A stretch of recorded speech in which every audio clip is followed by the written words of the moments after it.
ang dali-dali kong hulaan ang laro natin eh. Bantayan nyo si Clarkson. Kahit ako mag-coach doon sa Dominican Republic tsaka sa Angola, kaya kong talunin yung Gilas eh. Palpak yung coach natin. Palpak yung coach natin. Di ba lumabas? O Coach Chot, tanungin kita ngayon, anong mukha ang ihaharap mo sa publiko?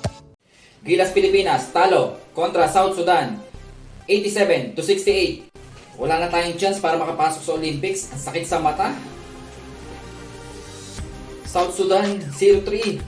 Nahirapan tayo, tinambakan pa tayo.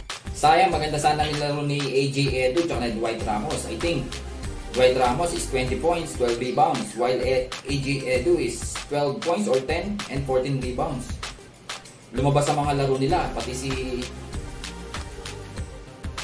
Renz Abanto nung ginamit na sila, pero kailan gagamitin? Game 3 and Game 4? Nung unang mga laro hindi ginamit kasi walang tiwala ang coach. Siguro nag-decide, nag-meeting o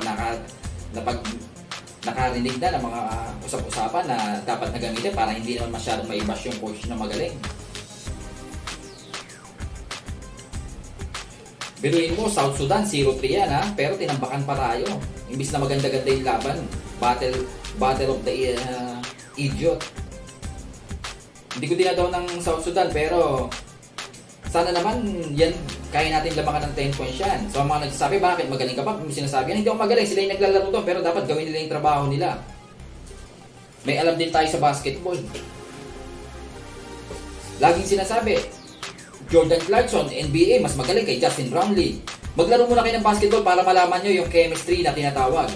Justin Brownlee, matagal na yan dito, ilang buwan na yan nagtitraining. Tapos yung dumating Jordan Clarkson, within 7 days or 10 days, dumating, sali agad sa training ng Gilas, siya na.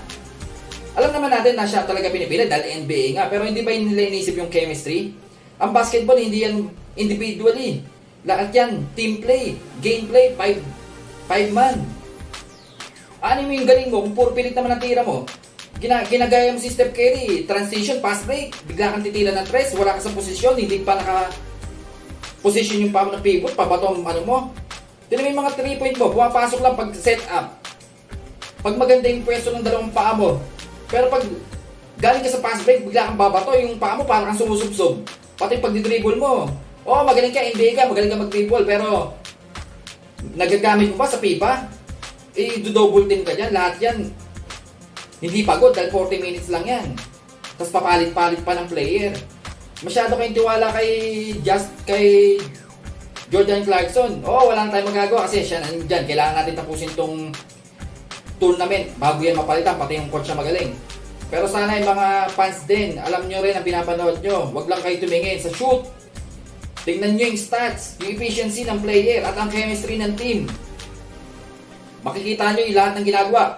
Ganito lang yan ha. Ipasok mo si Jose Manalo sa Gilas. Patirahin mo ng patirahin. 100 tira niyan. Baka makapasok pa ng 10 yan. Di meron na siyang 20 or more points. Ganun lang kasimple yun. Meaning, hindi porket hindi NBA player si Justin Brownlee, hindi na makakais ko ng 20. Yung 20 na yun, makukuha niyo yun through play, sistema, chemistry. Hindi niya ipipilit yun. Makukuha yun sa mga pass sa kanya, sa mga setup sa kanya. Tsaka ito ayaw nila gawin eh.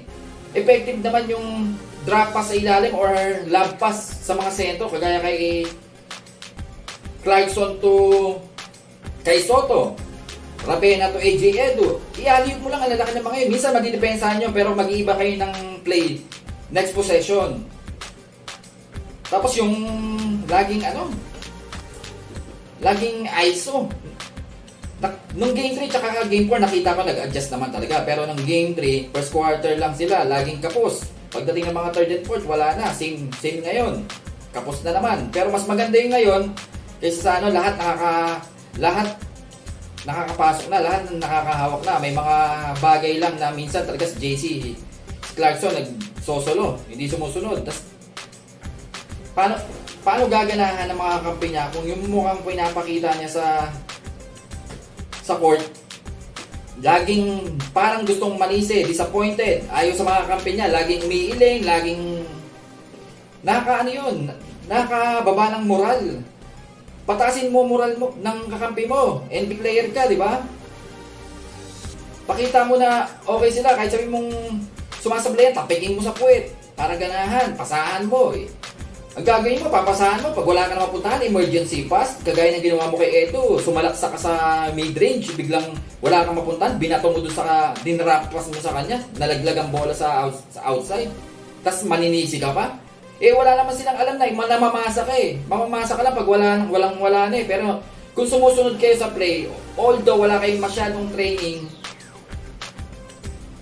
may mas mapupuntahan kayo. Ito na lang mga dapat gawin sa susunod na gilas na bubuuin. Palitan ng coach. Nandiyan naman si Tim Cone. Nandiyan si Tab Baldwin. Nandiyan si Nenad Buyejic. Or maghanap ng international coach na magaling. I think ang import or naturalized player na kailangan natin hindi yung guard na eh. Kasi magagaling yung guard natin. Pwede natin piliin dyan sila Robert Bolick, RJ Abarientos. Pares may tres yun kung kakailanganin. Ang kailangan natin kunin either stretch forward or wingman na spot up shooter kagaya nila Reggie Miller, Klay Thompson, Ray Allen, or sa local meron tayong Matthew Wright, Lassiter pero wala na, old na. Si Roger Pugoy, medyo galing injury rin yun. Kaya kumuha na lang tayo ng wingman na spot-up shooter sa tres para meron tayong import na mataas ang percentage doon. Hindi natin kailangan kumuha ng guard. Marami tayong guard na magaling. Marami rin tayong sentro ngayon. Nandito si Kai Soto, si AJ Edwards, si Jun Mapato, lahat yun. Legendary na siguro kung lahat yun naglalaro sa PBA. Hindi natin kailangan. Ang kailangan natin, wingman na spot-up shooter or sniper sa tres or stretch forward kagaya ni Ranidel de Ocampo. Dahil kagaya sa PBA, sino ba kinukuha natin mga import dyan? Di ba mga forward? Ngayon sasabihin, PBA lang yun eh. Natural, kaya nga yun ang kinuha nila. Yun ang kailangan nila sa team. Yun ang kala nila, magpapanalo sa kanila. Same principle ng Gilas yan. Ang pagkakaiba lang, sa Gilas kaya natin kumuha ng mga available na mga galing na players. Unlike sa PBA, hindi. Kailangan dumaan sa draft bago makuha ng isang team. Sa atin, nandito na sa Gilas ang opportunity, makuha lahat yan. Kaya meaning, balik tayo. Ang kunin ng Gilas na import, either stretch forward or spot-up shooter wingman. Hindi natin kailangan kumuha ng sentro dahil magagaling ang sentro natin. Hindi natin kailangan kumuha ng guard dahil dun nga tayo pinagpala. Meron tayo noon Alapag, Castro, Johnny Abarientos, L.A. Tenorio. Ngayon lang, hindi ko alam kung bakit wala keeper Apena.